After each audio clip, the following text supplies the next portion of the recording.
കേരള വിഷൻ്റെ സംരംഭക കൺവെൻഷൻ നാളെ ആലപ്പുഴയിൽ നടക്കുകയാണ്. കേരള വിഷൻ ഇന്ന് രാജ്യത്താകമാനമുള്ള ചെറുകിട കച്ചവട മേഖലകൾക്ക് മാതൃകയാകുന്ന രീതിയിലേക്കാണ് ഉയർന്നു വന്നുകൊണ്ടിരിക്കുന്നത്. കേരളത്തിലെ ചെറുകിട കേബിൾ TV ഓപ്പറേറ്റർമാരുടെ മാത്രം മൂലധനം ഉപയോഗിച്ചുകൊണ്ട് രൂപം കൊടുത്ത കേരള വിഷൻ വൻകിട കോർപ്പറേറ്റ് കമ്പനികളോട് മത്സരിച്ചും വൻകിട കോർപ്പറേറ്റ് കമ്പനികളെ ഏറെ പിന്നിലാക്കിയുമാണ് ഇന്ന് രാജ്യത്ത് 4ാം സ്ഥാനത്തും കേരളത്തിൽ 1ാം സ്ഥാനത്തും എത്തപ്പെട്ടിട്ടുള്ളത്. കേരള വിഷനെ സംബന്ധിച്ചിടത്തോളം കേരളത്തിൽ ഏതാണ്ട് 30-35 ലക്ഷത്തോളം വരുന്ന കുടുംബങ്ങളിൽ കഴിഞ്ഞ 25 വർഷത്തിലേറെയായി നിരന്തരമായി ഇടപെട്ടുകൊണ്ടിരിക്കുന്ന ഒരു കമ്പനിയാണ്. ഒരു ഡിജിറ്റൽ ബ്രോഡ്ബാൻഡ് സിഗ്നൽ വിതരണത്തിനപ്പുറത്തേക്ക് സാധാരണക്കാരുടെ, ഞങ്ങളുടെ ഉപഭോക്താക്കളുടെ നിരന്തരമായ വ്യത്യസ്തമായ പ്രശ്നങ്ങളിലും കേരള വിഷൻ ഇടപെട്ടുകൊണ്ടിരിക്കുന്നു.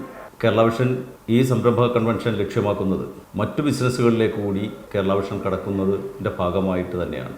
അതിന് വലിയ തയ്യാറെടുപ്പുകൾ കേരള വിഷൻ നടത്തിക്കൊണ്ടിരിക്കുകയാണ്.